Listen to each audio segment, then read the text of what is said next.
நாம் எபிரேயர் புஸ்தகத்தை தியானித்து வருகிறோம். அதில் எபிரேயர் 10ஆம் அதிகாரம் சென்ற வகுப்பில் எபிரேயர் 10 1 முதல் 25 வரை உள்ள பகுதியை படித்தோம். இன்றைக்கு எபிரேயர் 10 26 தொடங்கி 39 வரை உள்ள வசன பகுதியை முதல்ல வாசிப்போம். எபிரேயர் 10 26 தொடங்கி 39 முடிய.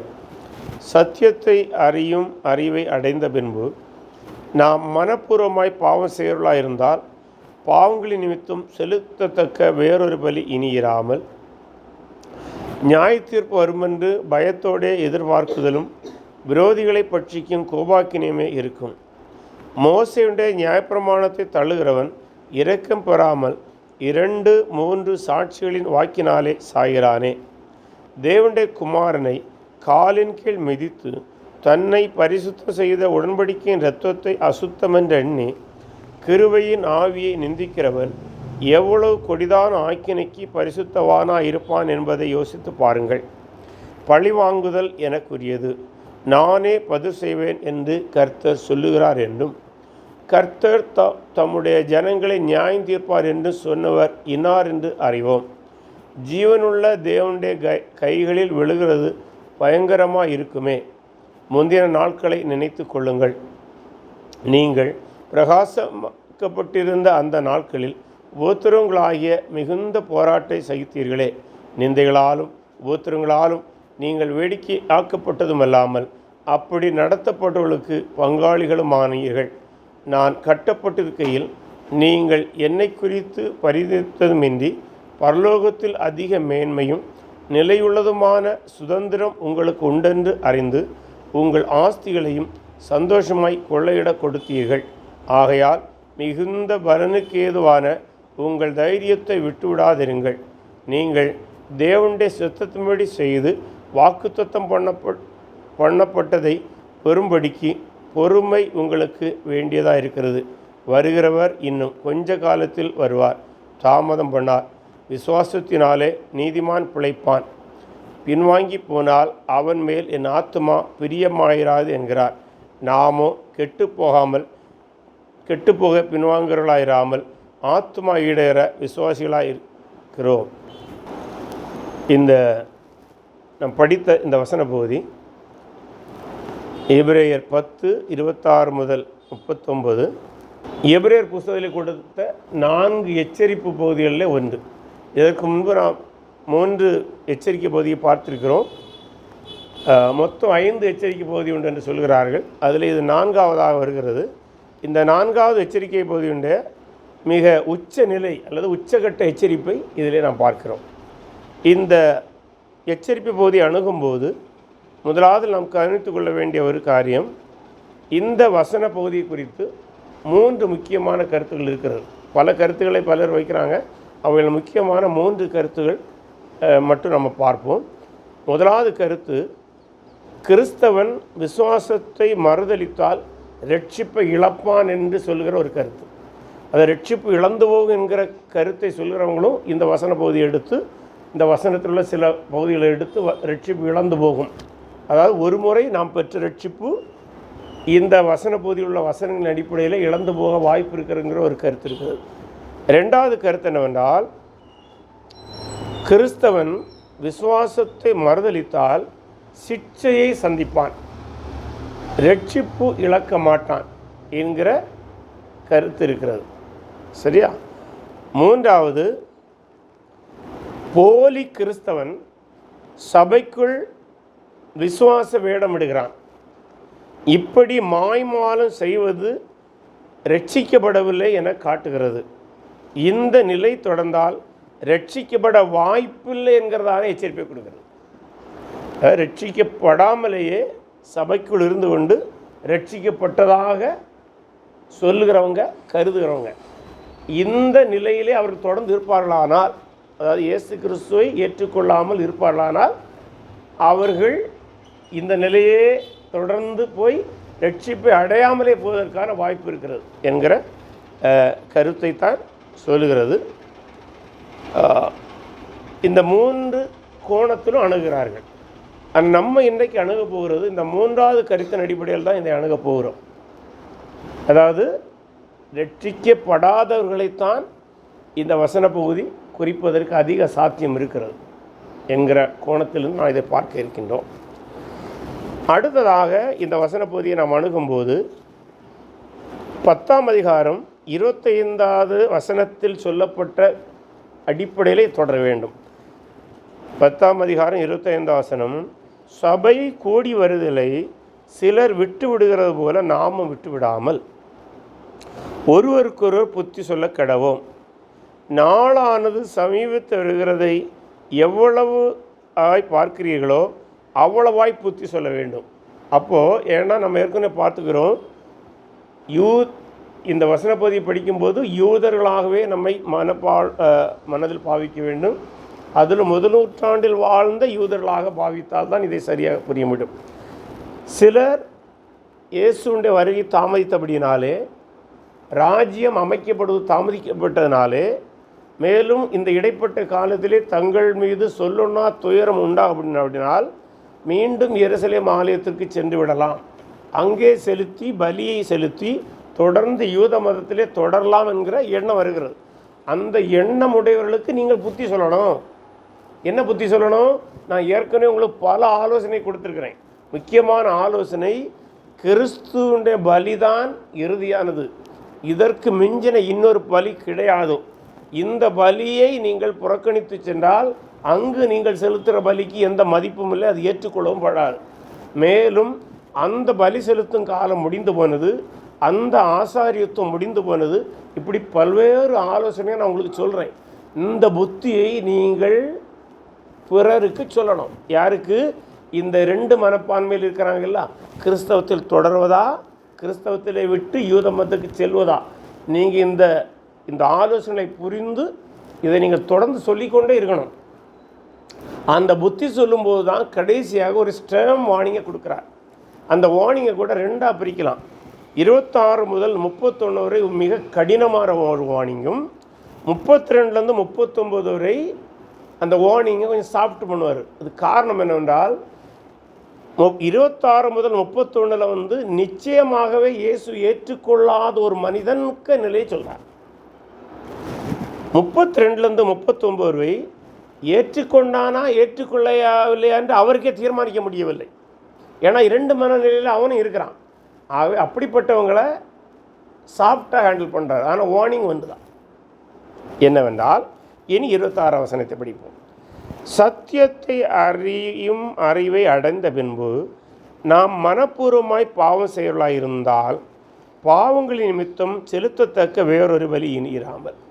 இந்த வசன பகுதியை எடுத்துக்கொண்டு ரட்சிக்கப்பட்டவர்கள் என்று கருதுவதற்கு முக்கிய காரணம் என்னவென்றால், சத்தியத்தை அறியும் அறிவை அடைந்த பின்பு என்கிற பதம், இந்த ஃப்ரேஸ், இந்த சொற்றொடர், சத்தியத்தை அறிவை அடைந்து விட்டார்களே, அப்படியானால் அவர்கள் ரட்சிக்கப்பட்டவர் தானே என்கிற ஒரு முன் அனுமானத்தை செய்கிறாங்க. ஆனால் ஒன்று புரிஞ்சுங்க, சத்தியத்தை அறிந்தபடியினால் அவன் ரட்சிக்கப்பட்டவன் அல்ல. உங்களுக்கு கொஞ்சம் ஷாக்காக இருக்கலாம். ஏன்னா நம்ம இந்த பதத்தை அடிக்கடி என்ன செய்யணும், நாங்கள் சத்தியத்தை அறிந்தவர்கள். நல்லா புரிஞ்சுங்க, சத்தியத்தை அறிந்தபடினாலே அவன் ரட்சிக்கப்பட்டவன் அல்ல. பைபிளில் எக்கச்சக்கம் ஆதாரங்கள் இருக்கிறது. ஒரு வசனத்தை படிப்போமா? அப்போஸ்தலர் 26:28. அப்போஸ்தலர் 26:28. அப்பொழுது அகிரிப்பா பவுலை நோக்கி, நான் கிறிஸ்தவன் ஆகிறதற்கு கொஞ்சம் குறைய நீ என்னை சம்மதிக்க பண்ணுகிறாய் என்றான். என்ன? பவுலுக்கு மேலே ஒரு என்கொயரி போகுது. என்கொயரிக்கு பவுல் பதில் கொடுக்குறான். அந்த பவுல் பதில் கொடுக்கும்போது கிறிஸ்துவில் உள்ள ரட்சிப்பை குறித்து ரொம்ப அழகாக பேசுகிறான். அதை கேட்டுட்டு இருந்த அகிரிப்பா ராஜா சொல்கிறான், எப்பா உன்னுடைய வாத திறமைகள், நீ கொடுக்குற இறையியல் கருத்துக்கள், ஏன்னா அகிரிப்பா ராஜாவுடைய மனைவி யூதர் என்று நினைக்கின்றேன். ஆகவே யூத இறையியல் அவனுக்கு தெரியும். அந்த அடிப்படையில் பவுல் கொடுத்த மெசேஜ் அவனை கன்வின்ஸ் பண்ணுது. அதான் சொல்கிறான், நான் கிறிஸ்தவன் ஆகிறது கொஞ்சம் குறை என்ன சம்மதிக்க பண்ணிட்டேன். அப்படின்னா நான் செய்ய வேண்டிய ஒரே ஒரு காரியம் இயேசு ஏற்றுக்கொள்ள வேண்டிய ஒன்று தான். மற்றபடி உன்னுடைய வாதங்களெல்லாம் சரி, நீ சொன்னதெல்லாம் சரி, நீ போதித்ததெல்லாம் சரி, நீ பிரசங்கம் பண்ணதெல்லாம் சரி, எனக்கு தெரியுது. ஆனால் நான் ஏற்றுக்கொள்ள மாட்டேன். என்னது? சத்தியத்தை அறிஞ்சிட்டான். ஆனால் சத்தியத்தை அறிந்தவன் சத்தியத்தை ஏற்றுக்கொள்ளவில்லை. எனக்கு வேண்டாம், இயேசு வேண்டாம், எல்லாம் கரெக்டு. உன்னுடைய வாதம் என்னை கிறிஸ்தவன் ஆகிறது கொஞ்சம் குறைய சம்மதிக்க பண்ணிட்ட நீ. ஆகவே இவன் சத்தியத்தை அறிந்தான், ஆனால் சத்தியத்தை ஏற்கலை, எனக்கு தேவையில்லை. அடுத்தது யூதாஸ். நம்ம எல்லாருக்கும் தெரியும். அகிரிப்பா ராஜா கூட ஒரு வேளை நீங்கள் புதுசாக கேட்டுருவீங்க. யூதாஸ் நம்ம எல்லாருக்கும் தெரியும். இயேசுவோடு இருந்தான், இயேசு போதித்த அத்தனை சத்தியத்தையும் அறிந்தான், இயேசுவோடு கூட அற்புதங்களும் செய்தான். எல்லாம் செய்துட்டு கடைசியில் இயேசுக்கு எதிராக போனான். அப்படியானால் அவன் இயேசு ஏற்றுக்கொள்ளாமலேயே இயேசுவோடு இருந்தான். இல்லை, அதனால் சத்தியத்தை அறிந்தான் என்றால் உடனடியாக அவன் விசுவாசி என்று முடிவு கட்ட வேண்டாம். இன்றைக்கு நம்முடைய சமுதாயத்தில் சிலரோடு பேசும்போது எனக்கு பல அனுபவங்கள் உண்டு. என்னை விட ஆழமான பைபிள் அறிவுள்ள பலரோடு நான் பேசியிருக்கின்றேன். ஆனால் கிறிஸ்தவ விசுவாசிகள் கிடையாது. ஒரு முறை என்னோடு இந்த சாட் பண்ணார் ஒரு ஆள் நெட்டில். கொஞ்ச காலங்களா, அவர் ஒரு யூரோப்பியன், யாருன்னு தெரியாது. எதேச்சியாக நாங்கள் இந்த சாட் பண்ண வேண்டிய சூழலாச்சு. அவர் சொல்கிறார், 9 முறை பைபிளை படித்திருக்கின்றேன், அக்குவேராக ஆணிவேராய் படித்திருக்கின்றேன், ஆனால் எனக்கு இயேசு தேவையில்லை.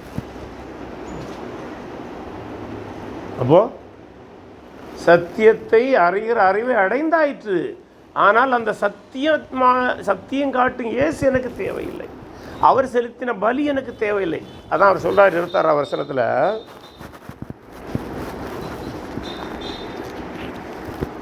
சத்தியத்தை அறியும் அறிவை அடைந்த பின்பு நான் மனப்பூர்வமாய் பாவம் செய்வதாக இருந்தால். அப்படியானால் என்ன பாவம்? இயேசுவை புறக்கணித்தல் தான். அகிரிப்பா ராஜா என்ன செய்தான்? எல்லாம் அறிஞ்சிட்டு எனக்கு வேண்டான்னு சொன்னான், அதுதான் பாவம்.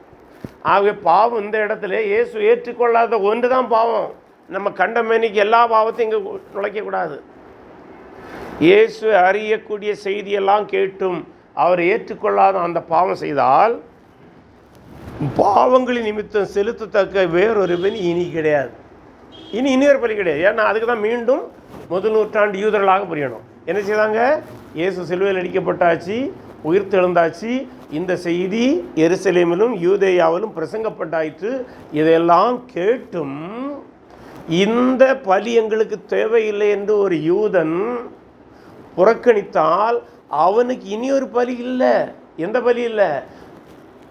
இயேசு இனிமேல் வந்து பலியாக மாட்டார்.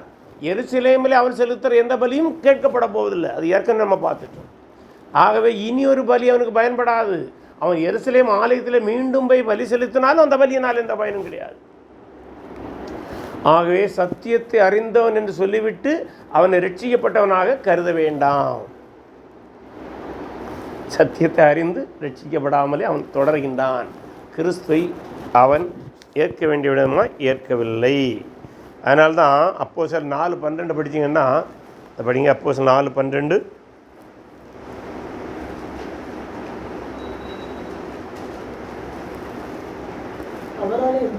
அவராலே அன்றி வேறொருவால் ரட்சிப்பு இல்லை, நாம் ரட்சிக்கப்படும்படிக்கு வானத்தின் கீழெங்கும் மனுஷருக்குள்ளே அவருடைய நாமமே அல்லாமல் வேறொரு நாமம் கட்டளைப்பட இருப்பவர்கள். வேறொரு நாமமே கிடையாது. ஆகவே இன்னொரு பலியும் கிடையாது, இன்னொரு நாமமும் கிடையாது. ஆகவே இதையெல்லாம் அறிந்து புறக்கணிக்கிற உங்களுக்கு வேறு பலி இல்லை என்று சொல்லிவிட்டு அதனுடைய விளைவு என்னதாக இருக்கும்? அப்படியானால் இயேசுவை விசுவாசிக்காத, நல்லா பாருங்க, இயேசுவை கேட்டு எல்லாம் தெரியும், கேட்டாச்சு, பலி எல்லாம் அறிந்தாச்சு, ஆனால் ஏற்றுக்கொள்ளவில்லை என்றால் 27ஆம் வசனம் அதுக்கு பதில் சொல்லுது, நியாய தீர்ப்பு வரும் என்று பயத்தோடு எதிர்பார்க்குதலும் விரோதிகளை பட்சிக்கும் கோபாக்கினையுமே இருக்கும். அப்படின்னு என்னது?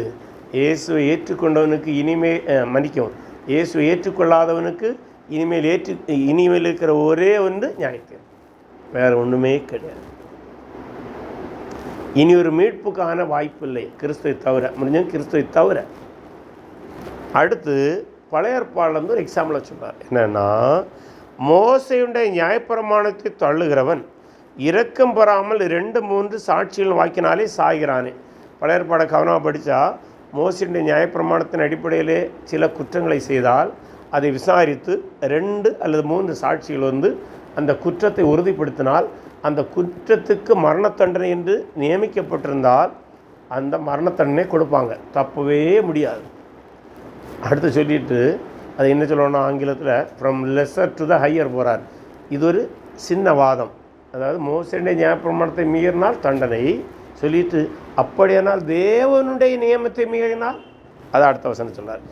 தேவனுடைய குமாரனை காலின் கீழ் மிதித்து தன்னை பரிசுத்தம் செய்த உடன்படிக்கையின் இரத்தத்தை அசுத்தமென்று எண்ணி கிருபையின் ஆவியை நிந்திக்கிறவன் எவ்வளோ கொடிதான ஆக்கினைக்கு பாத்திரனாயிருப்பான் என்பதை யோசித்து பாருங்கள். அப்படின்னது தேவனுடைய குமாரனை காலின் கீழ் மதித்து யூதாஸ் என்ன செய்தான்? எல்லாம் கேட்டான், எல்லா வார்த்தையும் கேட்டான். கிறிஸ்துவை கால் தூசிக்கு துச்சமான நினைச்சான். அவனுக்கு 30 காசு தான் பெருசாக தெரிஞ்சு இல்லையா? காலின் கீழ் மிதித்து தன்னை பரிசுத்தம் செய்த உடன்படிக்கையின் இரத்தத்தை அசுத்தம் என்று எண்ணி, இந்த ஃப்ரேஸ் வந்து திரும்பவும் ரட்சிக்கப்பட்டதை போல ஒரு தோற்றம் அளிக்கிறது. என்ன? தன்னை பரிசுத்தம் பண்ண உடன்படிக்கையின் இரத்தத்தை அசுத்தம் என்று எண்ணி. இதை வந்து இண்டிவிஜுவலாக புரிவதற்கு தவறொன்றுமில்லை. ஆனால் இந்த தனி மனிதனை சொல்ல போல் இருந்தாலும் இந்த வசனத்தை நாம் புரிய வேண்டியது யோவான் 1:29 வெளிச்சத்தில் இதை புரியணும். யோவான் 1:29 வெளிச்சம் என்ன சொல்கிறது? இதோ உலகத்தின் பாவத்தை சுமந்து தீர்க்கிற தேவ ஆட்டுக்குட்டி. அப்போது உலகத்தின் பாவத்தை சுமந்து தீர்த்தவர் இயேசு. அப்போ உலகத்தின் பாவத்தை சுமந்து தீர்த்த போது இப்போ கேட்க வேண்டிய கேள்வி, என்னுடைய பாவத்தை அதை சுமந்து தீர்த்தாரா? இன்னொரு ரட்சிக்கப்படாத மனிதனை நாம் யாரை கருதுகிறோமோ அவனுடைய பாவத்தை சுமந்து தீர்த்தாரா? அப்படியானால் என்னையும் சிலுவையிலே இயேசு பரிசுத்தமாக்கினார். இயேசுவை ஏற்றுக்கொள்ளாத மனிதனையும் சிலுவையில் அவர் என்ன ஆக்கிட்டார்? பரிசுத்தமாக்கி விட்டார். ஆனால் அதை அவன் ஏற்றுக்கொள்ளவில்லை. தன்னை பரிசுத்தப்படுத்தும்படியாக, தன்னை நீதிமான் ஆக்கும்படியாக சிலுவையில் மரித்த இயேசுவை அவன் வேண்டாம்னு சொல்கிறான். அதுதான் தன்னை சொல்றதை தவிர இதுவும் தன்னை ரட்சிக்கப்பட்டவனை சொல்லவில்லை. From the general principle he comes to the particular principle. What is general principle? Christ died for all. From that he comes to a particular person. ஒரு தனி மனிதனை கிட்ட வந்து சொல்லாரு, எல்லாருக்காக மரித்த இயேசுவை அவன் அறிந்தும் தன்னை பரிசுத்தம் பண்ண இயேசுவை வேண்டான்னு சொல்கிறான். 26 வசனத்தோடு சேர்த்து படிக்கணும். 26 என்ன செய்யணும்? அகிரிப்பா ராஜா இதெல்லாம் கேட்டான். தன்னை பரிசுத்தம் பண்ணுறது இயேசுன்னதையும் இப்போ புரிஞ்சிட்டான் பவுலுக்கு பிரசங்கத்தில். ஆனால் சொல்கிறான், என்னை கொஞ்சம் குறை கிறிஸ்தவனாக்குன்னு எனக்கு வேண்டாம். அந்த அகிரிப்பா ராஜாவை போன்றவர்களை சொல்லுகிறது. ஆகவே தன்னை பரிசுத்தம் பண்ணினவர் என்று சொன்ன உடனடியாக அதையும் விசுவாசி என்று நாம் கருத வேண்டிய தேவையில்லை. ஆனால் சிலர் அதுக்கு என்ன வேலைன்னு சொல்லுவாங்கன்னா, இந்த ரட்சிப்பை இழந்து போகும் என்று சொல்கிறவங்க அந்த இடத்துல அது விசுவாசி என்று பொறுத்துகிறார்கள். ஆனால் கான்டெக்ஸ்ட் அது சொல்லலை. ரெண்டாவது, வேறு சிலருக்கு இன்னொரு விளக்கத்தை கொடுக்குறாங்க. இந்த இடத்தில் பரிசுத்தம் என்று சொல்வது, பரிசுத்தம் செய்தவர் என்று சொல்வது ரெஃபர்ஸ் டு கிரைஸ்ட் ஒன்லி. ஆகவே கிறிஸ்துவை தான் அது சொல்லுங்கிற ஒரு விளக்கம் இருக்கிறது. ஆனால் அதுக்கு அதிகமான சப்போர்ட்டு கிடையாது. சப்போர்ட்டு 2 சப்போர்ட்டு தான். ஒன்று, எல்லோருக்குமாக இரத்தம் சிந்தின கிறிஸ்துவண்டே பலியே வேண்டாம் என்று சொல்லுவது, அல்லது விசுவாசி என்கிற பார்வையிலே பார்ப்பது. ஆனால் 26 வசனத்தினுடைய பின்புலத்தோடு, ஏன்னா அந்த கான்டெக்ஸ்ட் தான் நம்ம டீல் பண்ணிட்டு இருக்கிறோம். 26 வசனத்தோடு இதை பொருத்தி பார்ப்போமானால், அகிரிப்பா ராஜாவை போல சத்தியத்தை கேட்டு தன்னை அகிரிப்பா ராஜாவை பரிசுத்தம் பண்ணினது யாரு? அவருடைய பாவிக்காக பலி செலுத்தினது யாரு? இயேசு. ஆனால் அகிரிப்பா ராஜா என்ன சொல்றார்? தன்னை பரிசுத்தம் பண்ணின இயேசுவை வேண்டாம் என்று சொல்கிறார். அந்த கான்டெக்ஸ்ட் தான் அதை புரியணும். ஆகவே தன்னை பரிசுத்தம் செய்த உடன்படிக்கை இரத்தத்தை அசுத்தம் என்று பண்ணி கிருபையின் ஆவியை நிந்திக்கிறவன். அகிரிப்பா ராஜாவிட்ட பாவத்தை உணர்த்தினது யாரு? பரிசுத்த ஆவியானவர். நீங்கள் எந்த வசனத்தை படிங்க? யோவான் 16 7 முதல் 11 கொஞ்சம் நீண்ட பகுதி தான், அது ஒன்றாலும் படிப்போமா? யோவான் எழுதின சுவிசேஷம் 16ஆம் அதிகாரம் 7 முதல் 11. நான் உங்களுக்கு ஒரு உண்மையை சொல்கிறேன், நான் போகிறதுக்கு உங்களுக்கு பிரயோஜனமாயிருக்கும். நான் போகாதிருந்தால் தேற்றவாளன் உங்களிடம் வரான். நான் போவேன் ஆகில் அவர் உங்களத்துக்கு அனுப்புவேன். அவர் வந்து பாவத்தை குறித்தும் நீதியை குறித்தும் நியாய தீர்ப்பை குறித்தும் உலகத்தை கண்டித்து உணர்த்துவார். அவர்கள் என்னை விசுவாசாதபடியினாலே பாவத்தை குறித்தும் நீங்கள் இனி என்னை காணாதபடிக்கு நான் என் பிதாவிடத்திற்கு போகிறபடியினாலே நீதியை குறித்தும் இந்த உலகத்தின் அதிபதி நியாய தீர்க்கப்பட்டதினாலே நியாய தீர்ப்பை குறித்தும் கண்டித்து உணர்த்துவார். ஆவியானவர் நாம் பிரசங்கம் செய்யும்போது, அப்போஸ்தலர் பிரசங்கம் செய்யும்போது மனிதனுடைய இருதயங்களை கண்டித்து உணர்த்துவார். அகிரிப்பா ராஜாவை கண்டித்து உணர்த்தினாரா? யார் சொன்னார்? உணர்த்தினார். உணர்த்தின பிறகுதான் சொல்கிறான் எல்லாம் சரிதான், எனக்கு வேண்டாம் இல்லை. ஆகவே அகிரிப்பா ராஜா அத்தனை உணர்த்தப்படுதல் இருந்தும் இயேசுவை அவன் ஏற்றுக்கொள்ளவில்லை. அதான் கிருபையின் ஆவியை நிந்திக்கிறான். கிறிஸ்து மரித்ததையும் நிந்திக்கின்றான், ஆவியானுடைய உணர்த்துதலையும் நிந்திக்கிறான். அதனால தான் 2 சாட்சி. அதான் மேலே என்ன சொன்னார்? மோசேயுடைய நியாயப்பிரமாணத்தை மீறுகிறவன் 2 சாட்சினாலே சாவான். இங்கே கிறிஸ்து உனக்கு மரித்த அந்த பலியை நீ வேண்டான்னு சொல்கிற, ஆவியானுடைய உணர்த்துதலையும் வேண்டான்னு சொல்கிற. அப்படியானால் எவ்வளவு கொடிதான் ஆக்கினைக்கு பாத்திரனாக இருக்கிறான் என்பதை யோசித்து பாருங்கள். நீங்களே யோசிங்க. ஏன்னா மீண்டும் புரியணும், இது எபிரேயருக்கு எழுதுகிறார். எபிரேயரில் திரள் கூட்டமான ஜனங்கள் இன்னும் இயேசுவை ஏற்றுக்கொள்ளவில்லை. நீங்கள் யோசிங்க. அதான் நீங்கள் புத்தி சொல்லுங்கள். உங்கள் சக யூதருக்கு இதை சொல்லுங்கள். சக யூதரிடம் இந்த ஆலோசனை கொடுங்க. நான் மேலே உங்களுக்கு நிறைய ஆலோசனை சொல்லுவேன்ல, இதெல்லாம் நான் சொல்லியும் நீங்கள் புறக்கணித்தால் என்ன ஆகும் என்பதை நான் சொல்லவில்லை, நீங்களே யோசிங்க. மோசேயுடைய நியாயப்பிரமாணத்தை மீறினால் தண்டனை வரும் என்று உங்களுக்கு தெரிகிறதா? அதைவிட மேலான புதிய உடன்படிக்கையை நீங்கள் மீறினால் உங்களுக்கு எவ்வளோ பெரிய தண்டனை காத்து கொண்டிருக்கிறது. ஆகவே இது விசுவாசியை சொல்லவில்லை, அவ்விசுவாசிகளை மிக கடினமாக எச்சரிக்கின்றார். அடுத்து சொல்லாரு, பழி வாங்குதல் எனக்குரியது, நானே பதில் செய்வேன் என்று கர்த்தர் சொல்லுகிறார் என்றும் கர்த்தர் தம்முடைய ஜனங்களை நியாயம் தீர்ப்பார் என்று சொன்னவர் இன்னார் என்று அறிவோம். பழிவாங்குதல் எனக்குரியது என்று சொல்கிற வசனத்தில் அந்த பழிவாங்குதல்ங்கிற வார்த்தையை எப்படி சொன்னாங்கன்னா, தேவன் தம் முழு நீதி செலுத்துதல் என்கிற மீனிங்கில் அது வருகிறது. ஏன்னா சில நாள் எப்படி கேட்கலாமா, தேவன் பழி வாங்கலாமா என்று கேட்பாங்க, ஒரு வேர்த்தை கேட்கலாங்களா? ஸோ அதனால தான் it is a justice word. இது அது மொழிபெயர்ப்பு அப்படி இருக்கிறது.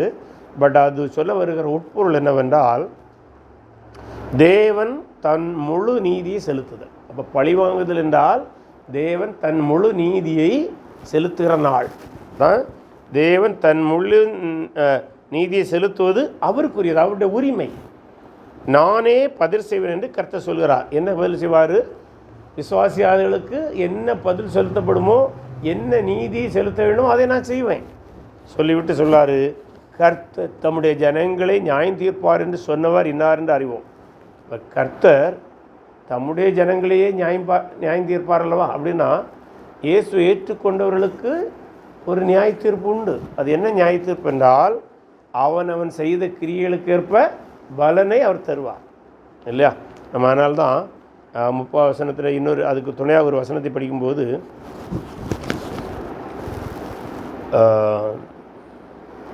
1 பேதுரு 1ஆம் அதிகாரம் 4ஆம் வசனத்தை படிங்க.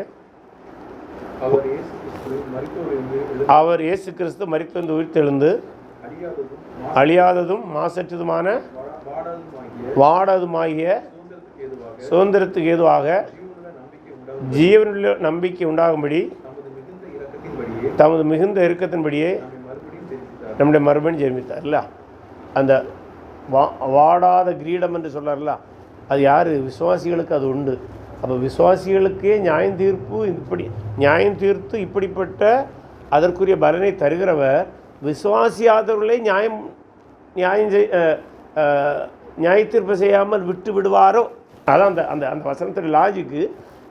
தம்முடைய ஜனங்களே நியாயம் தீர்த்து பலன் அளிக்கிறவர் மொத்தமாகவே இயேசு ஏற்றுக்கொள்ளாதவனை விட்டு விடுவாரா? சாத்தியமில்லை. அடுத்தது அதுக்கு அந்த வார்னிங்குடைய உச்சபட்ச நிலை தான் 31 வசனம். ஜீவனுள்ள தேவனுடைய கைகளில் விழுகிறது பயங்கரமாக இருக்குமே.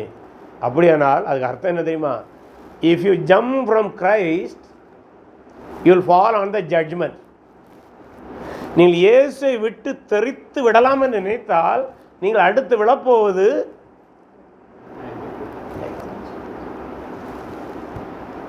ஒரு கதை சின்னதில் கேள்விப்பட்டுக்கிறேன். ஒரு கிணற்று தவளையா அதில் ஏதோ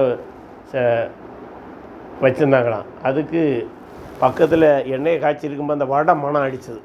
அதனால் என்ன பண்ணிச்சுது, குதிச்சு போய் அந்த வடை காஞ்சிட்டு இருந்த சட்டியில் விழுந்தது. இல்லை, அதுபோல தான் யூத மதத்துக்கு மேலே உள்ள மனம், யூத மதத்தில் உள்ள பலியினுடைய கவர்ச்சி அவன் கவர்ந்து இழுக்குது. இது ஆண்டவருடைய வார்த்தை சொல்லுது, இது தண்ணியிலிருந்து குதித்து எண்ணெய் சட்டியில் விழுந்த தவளையை போல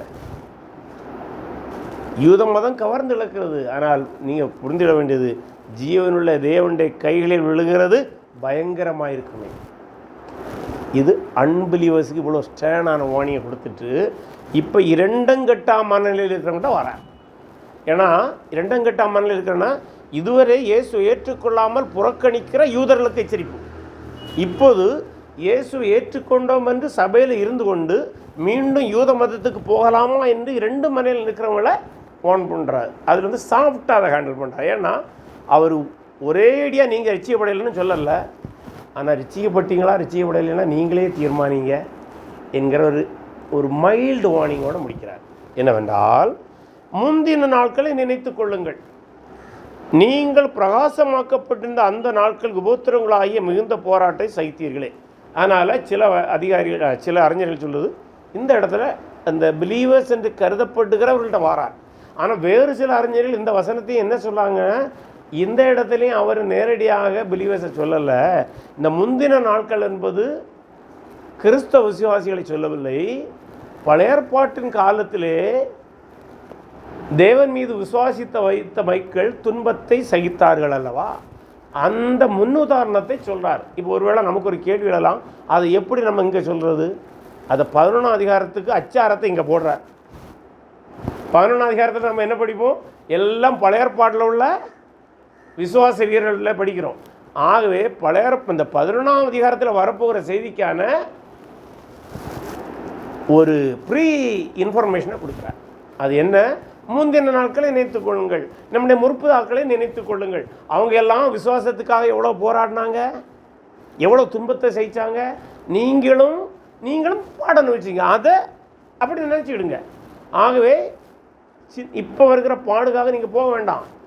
ஒன்றில் பழைய ஏற்பாட்டு பரிசுத்தவான்களை நினைத்து விசுவாசத்தில் தொடருங்கள், அல்லது நீங்கள் பட்ட பாடுகளை நினைத்தாவது விசுவாசத்தில் தொடருங்கள். திரும்ப போக வேண்டிய தேவை கிடையாது.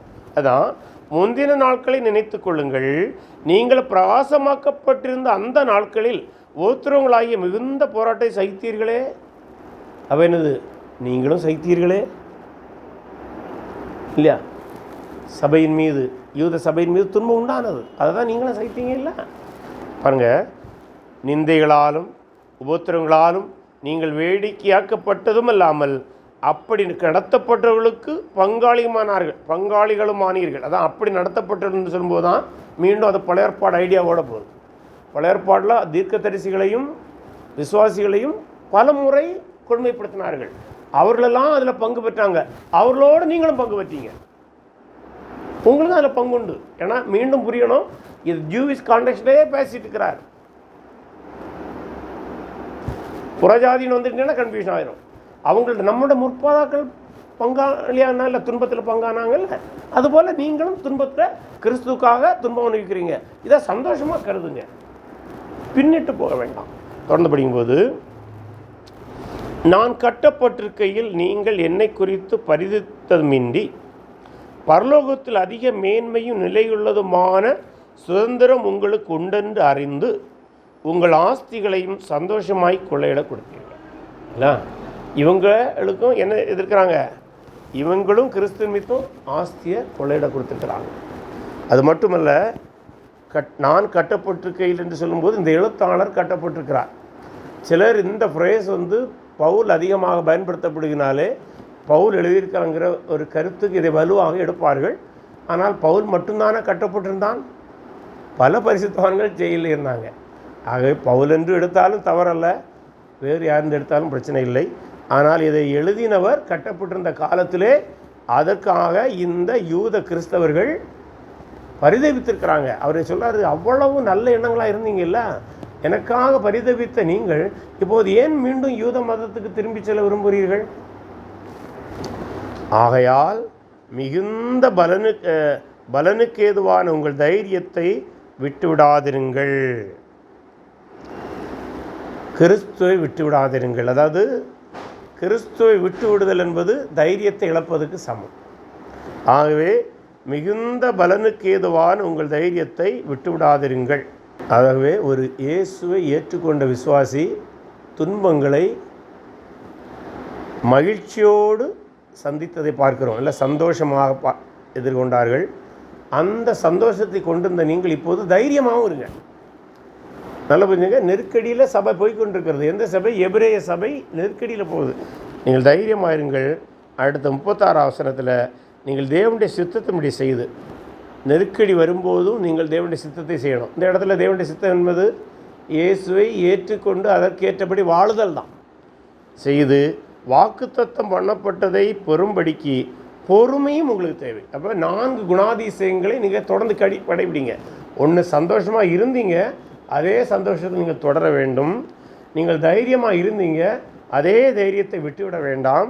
நீங்கள் தேவனுடைய சித்தத்தின்படி செய்தீங்க, அதே சித்தத்தில் தொடர்ந்து போங்க. வாக்குத்தத்தம் பண்ணப்பட்டதை பெறும்படிக்கு பொறுமை உங்களுக்கு தேவை. வாக்குத்தத்தம் பண்ணப்பட்டது நீங்கள் கிரீடம் என்று எடுத்தாலும் சரி, யூதருடைய பார்வையில் ராஜ்யம், அவங்களுக்கு முக்கியமான வாக்குத்தத்தம் மேசியாவுடைய ராஜ்யம். அந்த ராஜ்யத்தை பெறும்படிக்கு நீங்கள் கொஞ்சம் பொறுமையாக இருங்க. ஏனென்றால் அடுத்த வசனத்தில் என்ன சொல்லார்? வருகிறவர் இன்னும் கொஞ்சம் நாளிலே வருவார், காலத்திலே வருவார், தாமதம் பண்ணார். ஏன்னா இந்த கிறிஸ்துவுடைய 2ஆம் வருகை சொல்லார். 2ஆம் வருகை என்றாலே, அது மேசியாவுடைய வருகை என்றாலே அது ராஜ்யத்தை அமைப்பதற்கு. அதனால்தான் சில அறிஞர்கள் இந்த இடத்துல கிரீடம் என்று சொல்வதை விட ராஜ்யத்திலே உங்களுக்கு பங்குண்டு, ஆகவே ராஜ்யத்துக்குள் போவதற்கு நீங்கள் பொறுமையாக இருங்க. ஆனால் நீங்கள் ராஜ்யத்துக்கு போவதுக்கு பதிலாக யூத மதத்துக்கு திரும்ப சொல்ல போகிறதுக்கு நீங்கள் முயற்சி எடுக்கிறீங்க. வேண்டாம், வெயிட். இவ்வளோ துன்பத்தோடு நீங்கள் இருந்தீங்களா, ப்ளீஸ் கேரி ஆன், விசுவாசத்திலே தொடருங்கள் சொல்லிட்டு 38 வசனத்தில் விசுவாசத்தினாலே நீதிமான் பிழைப்பான். அப்படின்னா என்னது? நீங்கள் விசுவாசத்தினால் தான். இல்லை, எபேசியர் 2ஆம் அதிகாரம் 8ஆம் வசனத்தை படிப்போம்னால் விசுவாசத்தினாலே, கிருபையினாலே விசுவாசத்தை கொண்டு நீதிமானாக்கப்படும். அப்போ அந்த விசுவாசத்தில் நீங்கள் கண்டினியூ பண்ணுங்கள். கிறிஸ்துவ மேல் உங்களுக்கு ஒரு விசுவாசத்தை வைத்தீர்கள் அல்லவா, அதை அப்படியே கண்டினியூ பண்ணுங்கள். பின்வாங்கி போக வேண்டாம். அதான் பின்வாங்கி போவானானால் அவன் மேல் என்ன ஆத்மா பிரியமரா என்று என்கிறார். யூதாஸுக்கு மேலே தேவன் பிரியமாக இருந்தாரா? யூதாஸ் ரட்சிக்கப்பட்டவனா? இல்லை. ஆகவே ரட்சிக்கப்பட்டவன்கிற போர்வையிலே எப்படி இயேசுவோடு யூதாஸ் இருந்தானோ, நல்லா புரிஞ்சுங்க, எப்படி இயேசுவோடு யூதாஸ் இருந்து கொண்டே இயேசுவை ஏற்றுக்கொள்ளாமல் இருந்தானோ, அப்படி சபையில் இருந்து கொண்டே இயேசுவை ஏற்றுக்கொள்ளாதவர்கள் அவங்க தான் பின்வாங்கி போகிறது. இஸ்ரேல் மக்கள் எகிப்திலிருந்து விடுதலை செய்து வந்தபோது அநேக ஜனங்கள் விசுவாசிக்காமல் அவர்களை பின்தொடர்ந்தார்கள். பிரச்சனை வந்தபோது என்ன செய்தாங்க? நாம் மீண்டும் எகிப்துக்கு போவோம் என்று சொன்னார்கள். நீங்கள் அப்படி போகாதுங்க. இது இந்த வார்த்தையெல்லாம் படிக்கும்போது யூதர்களுக்கு நல்லா தெரியும், நம்ம தான் கிறிஸ்தவம் விசுவாசி பின்வாங்கி போன மாதிரி நம்ம ஃபீல் பண்ணுறோம். அங்கே அப்படி அல்ல. பின்வாங்கி போனவன், போகக்கூடிய மனதுள்ளவன் யெகோவா தேவன் மீது விசுவாசம் இல்லாதவன், இங்கே இயேசு மீது விசுவாசம் இல்லாதவன். யூத சபையில் அப்படி இருந்தாங்க. அதனால் என்ன சொல்லலாம், நீங்கள் பின்வாங்கி போகிற மனசு உங்கள்கிட்ட இருக்குன்னா நீங்கள் அகிரிப்பா ராஜாவை போன்றவர்கள், நீங்கள் யூதாசை போன்றவர்கள். ஆகவே நீங்களே முடிவு செய்யுங்க, நீங்களே யோசிக்கிறீங்க. நான் உங்களை அன்போடு உற்சாகத்தில் விசுவாசத்தில் தொடர உற்சாகப்படுத்துகிறேன். ஆனால் இந்த உற்சாகத்தையும் மீறி, இந்த சத்தியத்தை மீறி நீங்கள் பின்வாங்கி போனால் நீங்கள் எங்கள் லிஸ்டில் உள்ள ஆள் அல்ல. அதான் அடுத்த வசனம் சொல்றாரு, நாமோ கெட்டு போகாமல். யாரு? அப்போ சபைக்குள்ளாக இருக்கிற உண்மையான விசுவாசிகளை பார்த்து சொல்லார், நாமோ கெட்டு போக பின்வாங்குகிறவளாயிராமல். அப்படின்னா true believers will never go back from faith. கிறிஸ்து மேல் வைத்த விசுவாசத்தை விட்டு அவன் பின்வாங்க மாட்டான். அதை சொல்லாரு, பின்வாங்குகிறவளாயிராமல் ஆத்மா ஈடற விசுவாசிக்கிறவளாய் இருக்கிறோம். ப்ரெசன்ட் டென்ஸில் சொல்கிறாரு. That means true believer applicable to present tense. அதே நிலையில் இருக்கிறோம், அதே நிலையில் இருப்போம். ஆனால் பின்வாங்கி போமானால் நாம் இந்த ஆத்மா ஈடுகிறவர்களாக இருக்கிற விசுவாசிகளாக இல்லை, நாம் அன்பிலீவர்ஸாக இருக்கிறோம். ரொம்ப கேர்ஃபுல்லாக அந்த வேர்டை போட்டார், புரிஞ்சுக்கலாம் உங்களுக்கு. ஆகவே இந்த விசுவாசம் இல்லாத நிலையைத்தான் அவர் இங்கே விளக்குகிறார். அதான் ஆகவே பின்வாங்குதல் என்பது விசுவாசமில்லாத நிலையின் வெளிப்பாடு. நல்லா புரிஞ்சுங்க. நம்ம கூட கேஷுவலாக சொல்லுவோம், பேக் சைடுன்னு சொல்லுவோம். அது நம்ம கிறிஸ்டியன் கான்டெக்ஸ்டில் பேசுகிறோம். ஆனால் இங்கே நாட் ஓன்லி இது வெறும் கிறிஸ்தவன் கான்டெக்ஸ்டில், திஸ் ஜூவிஷ் கிறிஸ்டியன் கான்டெக்ஸ்ட். அங்கே பின்வாங்குதல் என்பது விசுவாசம் இல்லாத நிலை. ஏன்னா அவங்க யூத மதத்துக்கு திரும்ப போகிறாங்க. யூத மதத்துக்கு போகிறவன் விசுவாசி அல்ல. அப்படிப்பட்ட பின்வாங்குதல் அவனுடைய அடியாளத்தில், அவனுடைய அடிமனதில் விசுவாசம் இல்லாத நிலையை காட்டுகிறது. எப்படி யூதாஸ் பின்வாங்கி போனானோ. யூதாஸ் பின்வாங்கி எங்கே போனான்? ஆலயத்திலிருந்து ஆசாரியர்கிட்ட தான் போனான். இவங்களும் எங்கே தான் போகிறாங்க? அங்கே இருந்த ஆசாரியர்கிட்ட தான் போகிறாங்க. ரெண்டும் ஆபத்தானது. அவை சம்மறையாக சொல்லும்போது அந்த விசுவாச வாழ்க்கையில் தொடர்வது நமக்குள்ளே இருக்கிற விசுவாசத்தை வெளிக்காட்டுகிறது. விசுவாசத்தை விட்டு ஒருவன் இடையில் முற்றுமாய் மறுதளித்து போகிறான் என்றால் அவனுக்கு ஏற்கனவே விசுவாசம் இல்லை என்பதுதான் இந்த வசன பகுதி.